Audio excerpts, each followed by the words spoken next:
We were actually the first SEALs into Iraq in early 2003 to perform what we call capture or kill missions, essentially hunting down the terrorists on deck of cards or blacklist or what have you. All right. That should get you interested. Listen, some episodes are worth playing more than once. I talked with Brent back in 2021, and the wisdom that he shared is more important than ever. And so that's the reason we're re-releasing this episode with Brent Gleeson of TakingPoint Leadership. So sit back and enjoy. Parts Edge, the power tool for your parts department. Streamline the process to maximize everyone's time and, most importantly, the ROI of your inventory. Reach out to Parts Edge to learn more. Fixed Ops Marketing is the original video marketing and full-service marketing solution for fixed operations. We offer a variety of SEO video and couponing solutions that include automated dealership-branded videos, social media automation, custom landing pages, transparent, multi-channel Google business profiles, and social media drip campaigns, video SEO, email marketing, lead generation, conversion tools, and much more. Our solutions live within and enhance your website, running 24/7, 365, are fully automated, and are compatible on any device. We manage the details for you, send out reporting automatically, and reach out to you monthly to review results and suggest offers. AI fully functioning admin is always available to you. Reach out to Fixed Ops Marketing today. Also a thank you to Bailey, Dynatron Software, Dealer Scanning, and Recall Masters. All of these companies can help accelerate your fixed operations growth, and you should reach out to them today.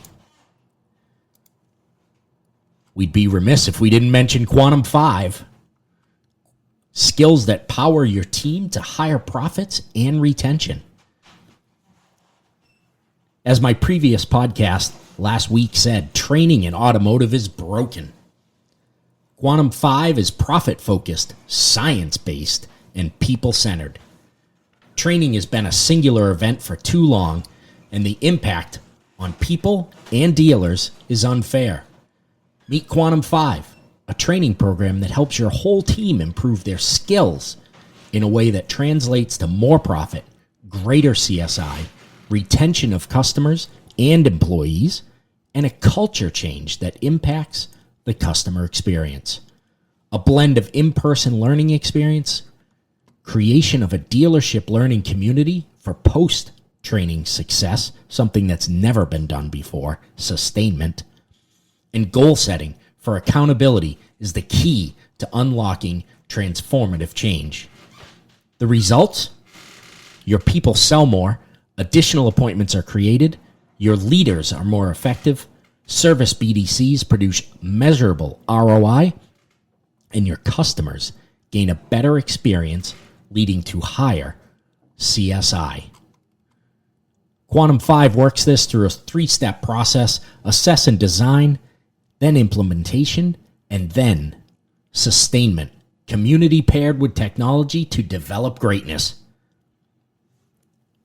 We know this is new. We know it's different. We know that you don't necessarily completely understand how or what we do. Reach out to us today and we'll explain it. Once we show you, you're going to want to be a part of it. Quantum5.ai. Reach out today.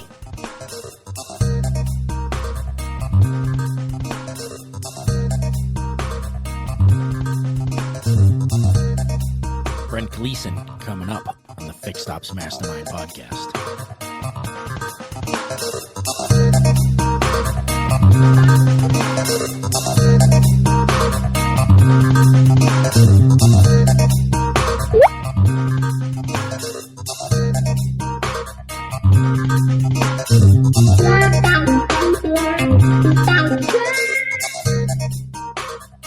Welcome back to the Fixed Ops Mastermind podcast. Today, our guest is Brent Gleeson. He's the founder and CEO of TakingPoint Leadership.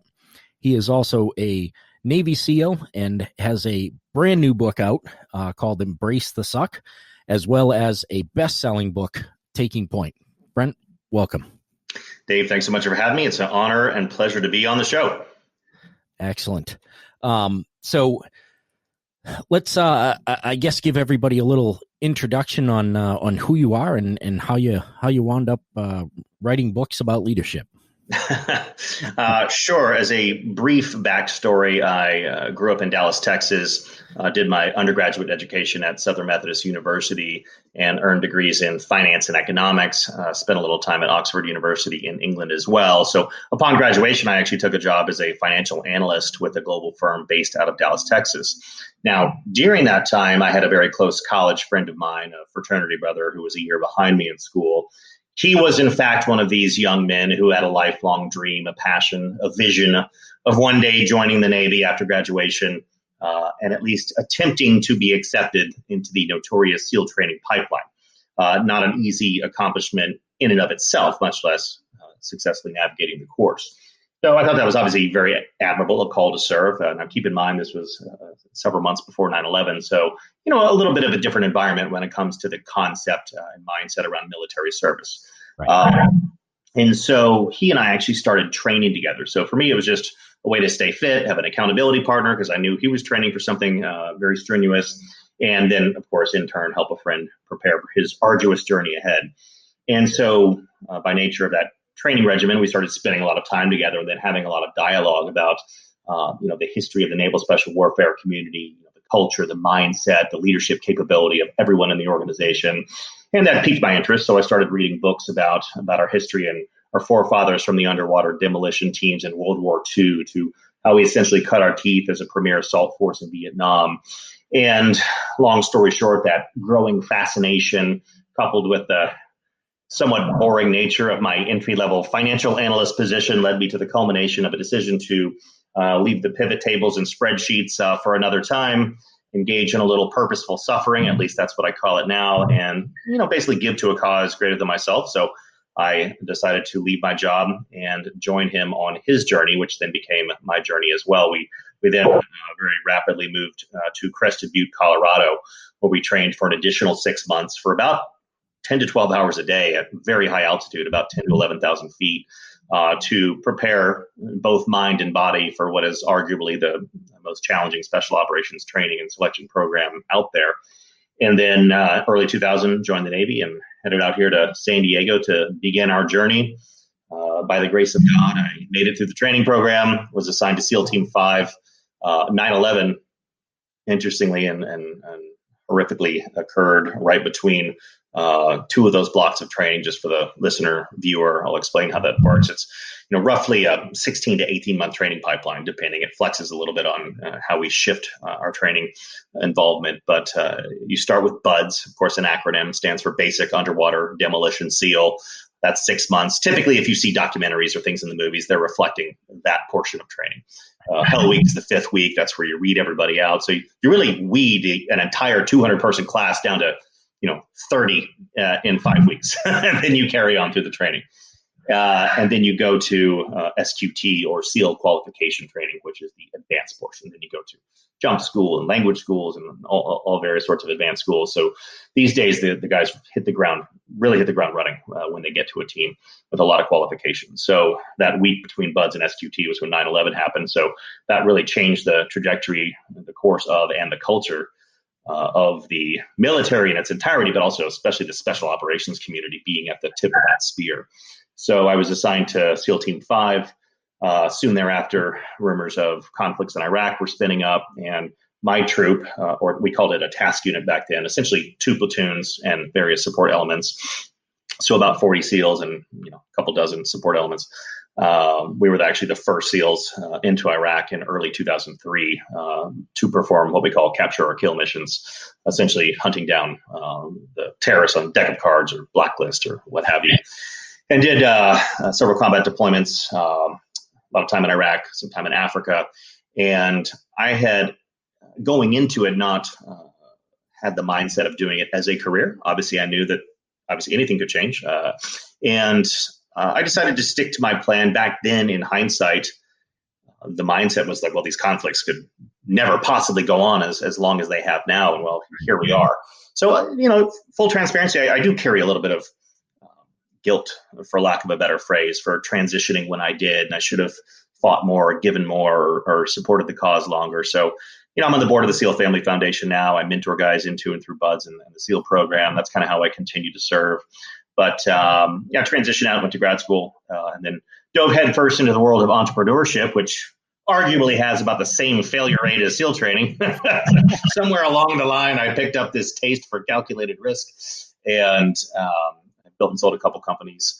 My current company is TakingPoint Leadership, or a leadership and organizational development consulting firm. The inspiration behind this organization is that with those first two companies and just with studying and being a student of leadership, a student of entrepreneurship and of business, I found a passion not necessarily for the industries that my companies previously have been in, but a passion for building great organizations, for studying culture and how to align, behavior and mindset with the strategy necessary to achieve desired business outcomes.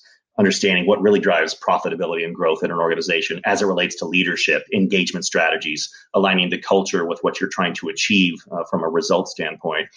And so after my second company, the first strategic move was to write my first book, Taking Point, which was designed to be basically the foundation of the principles to build a company and team around. And then here we are. Well, that's a long journey in 5 minutes. That's for sure. Yeah. And certainly I'm sure I speak for everybody listening that you need not hold any guilt back for not serving more. You gave more than most people give for their country. So we thank you for your service. I have a son who is in Afghanistan now, private securities, was in the Army, but he's been doing private security about 10 years now. So well, thank you for his and your family service. Thank you. It's as you said, nobody would have expected something like this to go on this long. It's amazing, but so I read in an article, or a short article in Forbes, where you had talked about blending work and life, and keeping that balance.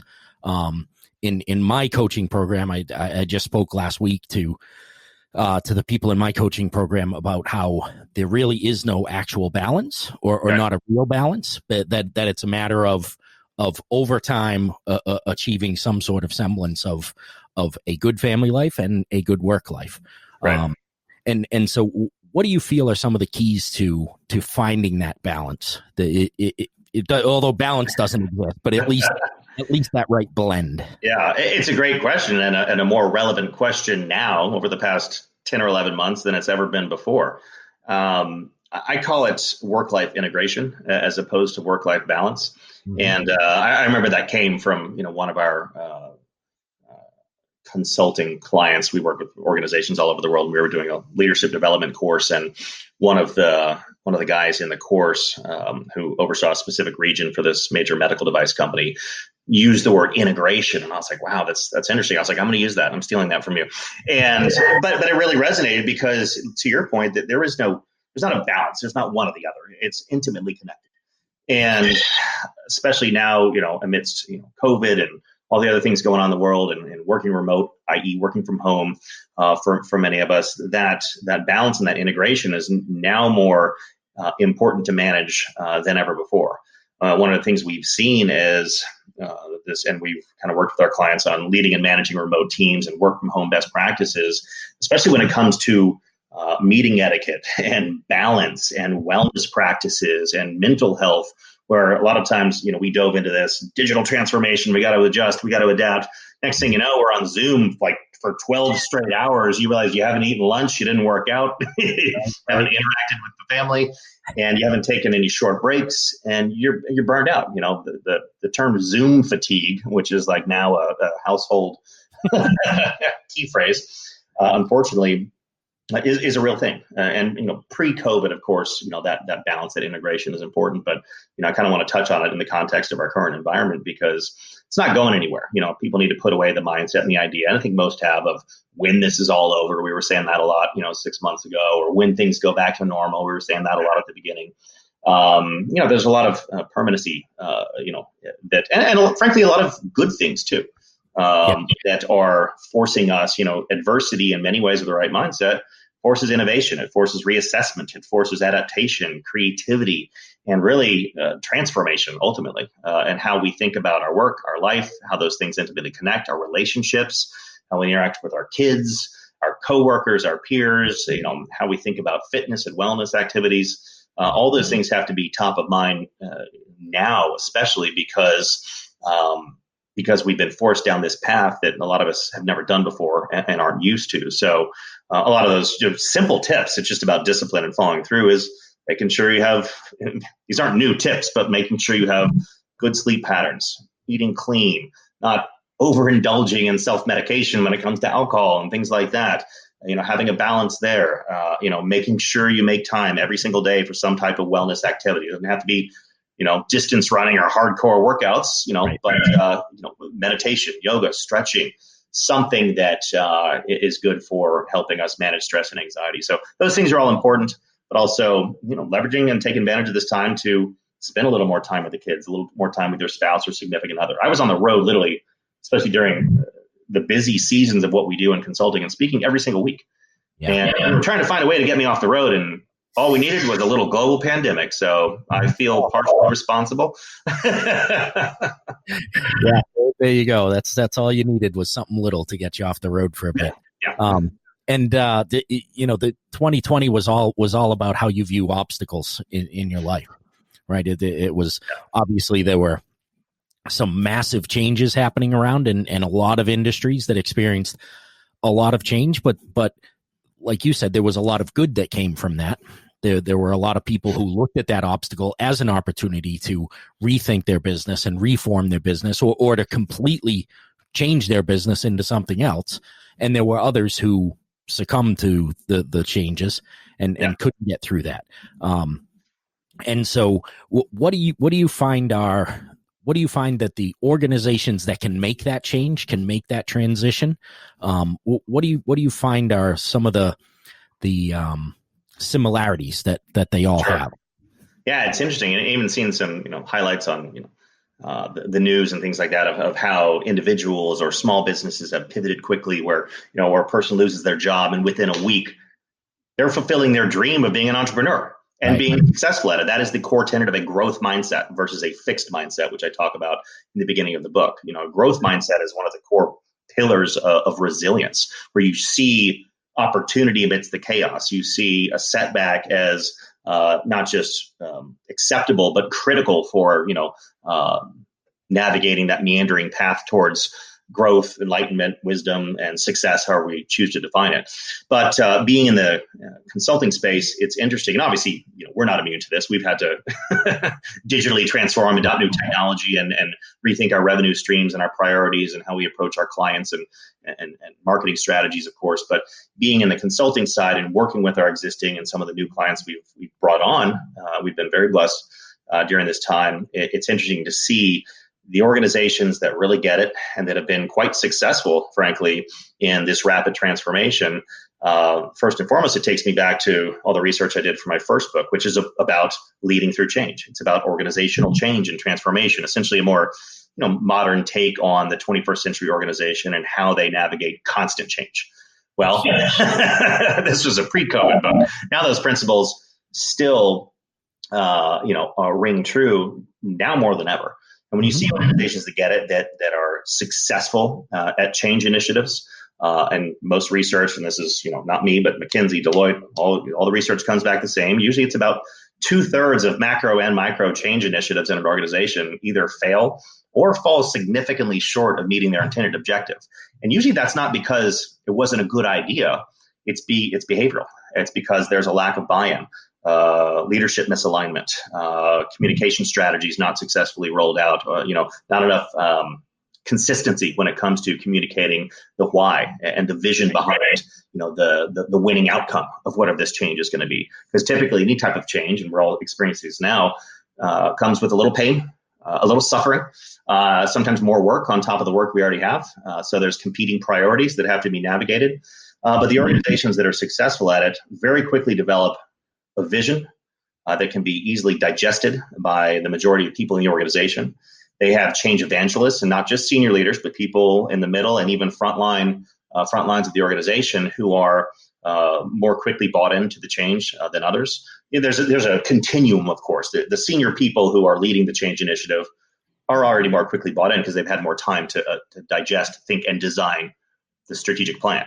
Whereas then you go a couple layers deep down the echelon of the chain of command, and you're obviously going to have lower levels of buy-in just because the trickle down doesn't typically happen as successfully. But the organizations that do it right have a great vision, a great strategic plan. When they develop that plan, they involve all or the majority of the most appropriate people in designing that plan, which accomplishes two things. One, you have as much ground intelligence as possible from the best minds in the organization or the people who are closest to the customer or the closest to the product.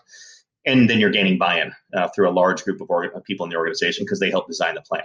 Then you have a larger group of evangelists who, to communicate both through formal and informal channels what the changes are all about, or how we're dealing with COVID, or how we're pivoting to this new revenue stream or this new product, or we got to downsize a little bit, but here's why. Here's the painful things we're going to do. Here's why it's going to be okay. And so that buy-in is critical. The communication strategy is critical, and the organizations that get it do that well. But then it really comes with follow-through and celebrating and designing quick wins so that people can see and touch and feel the progress towards the new outcome or the transformation initiative, or how large or small it is. And then comes the combating what I call change fatigue, because any type of change initiative or navigating COVID and things like that takes a little longer, and there's more significant hard and soft costs than we typically anticipate. So even the initial adopters start to get a little exhausted with how long it's taking, or not seeing as many tangible results. So that's where some of those resilience principles come into play, and really seeing it through, having the passion, the energy, and the desire to keep forging ahead, keep as many people in the organization passionately connected to driving that outcome. And those are just some fundamentals of organizations that succeed at change, even in some of the most adverse times. Yeah. And so you had just mentioned that the evangelizing some of the people, and that was actually one of I wrote evangelize change as when I was looking through. That was one of the things that jumped out at me, because obviously if you can start to do that, you get a lot more power behind you. Right, to actually get the change implemented. The consistency part of it. So on the automotive side, in a fixed operations department, the service and parts department, that is where I see the biggest area where people fail. So they get the coach, the trainer, whoever it is that comes in there for a week, 2 weeks, and they're all about it. It's going to be awesome. And a month down the road, they're like, I've already told these guys 3 times that they should just be doing this. And change never really happens that way, right? I mean, you're doing stuff over and over and over again until you're bored, and then you're saying it 15 more times. You have to have that. You're saying it enough when you feel like you're being so annoying that you want to choke yourself out. But also not just saying it. Like I'm telling them this over and over and over again. Got to do it this new way. Got to do it this new way. It needs to be a two-way conversation. Like we have this model that we teach our clients. It's an acronym, of course, called ADKAR, but it's a model for gaining buy-in for change. And one of those tools is make sure it's a two-way conversation. So you're not just talking to the person, telling them the new way to doing things all the time, but especially your frontline contributors, making sure they have a voice and they can, ask why, gain clarification, and that use those opportunities to further connect them to what the long-term positive outcome is going to be. Most organizations don't go down a change path to make the organization worse, so typically. So and it's frustrating for people, especially people, let's say frontline contributors who maybe weren't necessarily brought into the conversation when it came to here's the new way. And many of them, especially with tenure and subject matter expertise, they might have some good opinions around what may work and what might not work.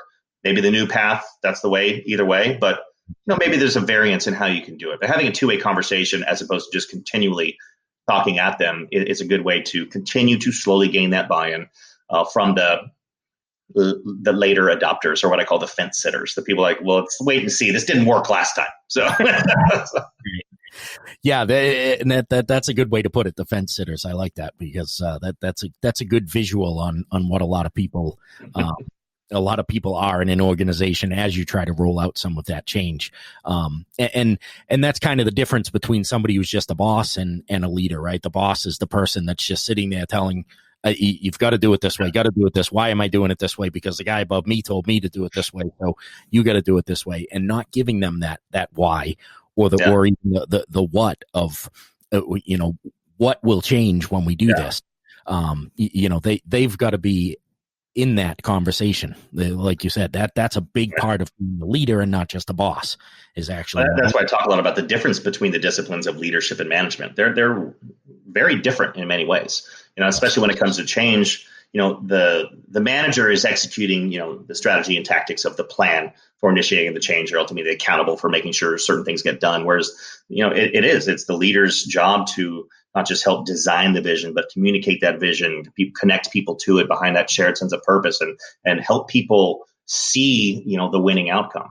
That's leading change. Whereas, that's why I don't really like the term change management, because that's only one small, cog on the change wheel. Yeah, absolutely. Let's talk a little bit about your new book. What journey is this going to lead people down as they go through? So essentially, the book is titled "Embrace the Suck: The Navy SEAL Way to an Extraordinary Life." I'll touch first on the title, because you're always like, oh, that's a catchy title. What does that mean? I think I get it, but what does that really mean? So, the term "embrace the suck," it was born in the military, definitely adopted in the ranks of not just special operations training pipelines, but just in the lifestyle in general. And basically, it means, look, the battlefield, and you could use the term battlefield figuratively or literally. The battlefield is tough. It's hard. There's obstacles. Don't just accept it. Lean into it. Take stock of your current situation and develop a plan to navigate those inevitable changes and obstacles and the stress and anxiety. So moving intentionally, being intentional in the expansion of your comfort zone. So moving more quickly from the bunker of normal human emotion when adversity strikes, of the surprise, the anger, the depression, and hopefully eventually, the rationalization, then hopefully eventually the acceptance and the ability to move forward. So moving more quickly through that natural progression, and taking stock of your situation, focusing on what is in your control, an immediate sphere of influence, developing a plan around that, and then stepping back onto the battlefield of life. The inspiration of this really came from what we do in our leadership development courses, because, as we know, you can't enhance the performance and outcome of a team unless you enhance the mindset, behavior, attitudes, and actions of the people on the team. And so I thought, well, it could be interesting to explore a personal transformation, a narrative. And, going into the project, first of all, I had no idea 2020 was suck so bad.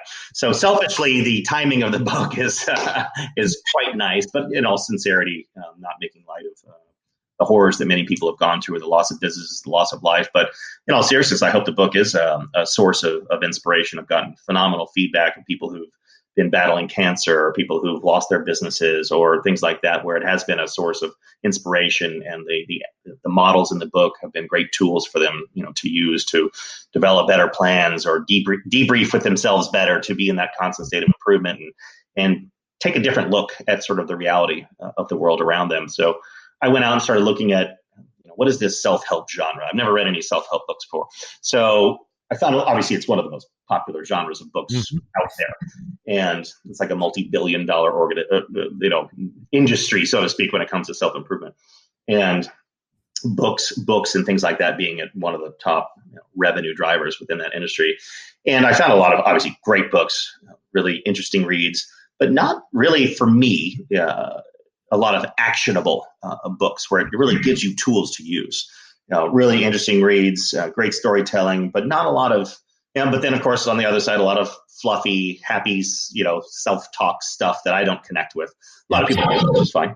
So I wanted to create something that was falls within that genre, but a little grittier, a little more in your face, a little more tough love, but also actionable when it comes to what we can do. And then, of course, sprinkling in some humor in there as well. So it's, a fun read and a quick read, but that's kind of where the inspiration of the book came from. And then, of course, I was thinking, a book about resilience, who to write the foreword. And then, of course, the light bulb went off, and I had my friend, former teammate, and Bud's classmate David Goggins, whom your listener viewers will probably, almost all of them will know who he is, retired SEAL, world-renowned ultra athlete.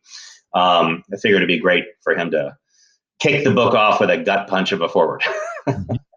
Absolutely. When I told my 14-year-old son that I was interviewing you tonight, and no offense to you, he did not know who you were, but that doesn't surprise me. My 14-year-old barely, But I said, well, he wrote this new book, Embrace the Suck, and the foreword's written by David Goggins, and the eyes kind of lit up a little bit, and we were sitting at the top of the table, and my wife went, "Who's David Goggins?" And he goes, "Crazy." Hey, if people buy the book just for the foreword, I'm okay with it. Exactly. Well, Brent, this has been an awesome conversation. So definitely some actionable things in here for the listeners. Where is the best place for them to find you? My company website is takingpointleadership.com. On social media, professionally, I'm on LinkedIn, as you know. I'm on Instagram, so Brent_Gleeson, and I am on Twitter as well. The book, of course, is available on all online retailers, the Amazons and Barnes and Nobles of the world, and many of the brick and mortar bookstores and local bookstores as well. Awesome. Get all that linked up into the show notes. Again, thank you for being with us. This was a great conversation. And thanks so much. Enjoy the rest of your evening. You too. Appreciate it. Thank you.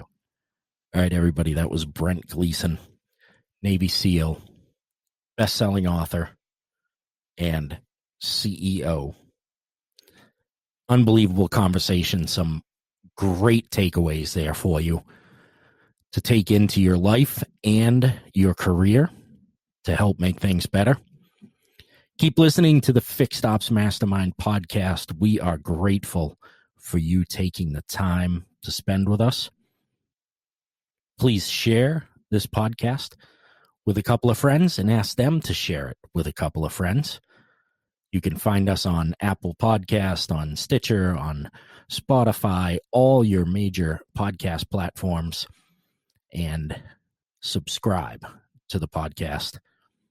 Leave us a review on Apple Podcasts if you feel it's worth it, and I know you do. Thanks again for listening to the Fixed Ops Mastermind podcast. Until next time, bye.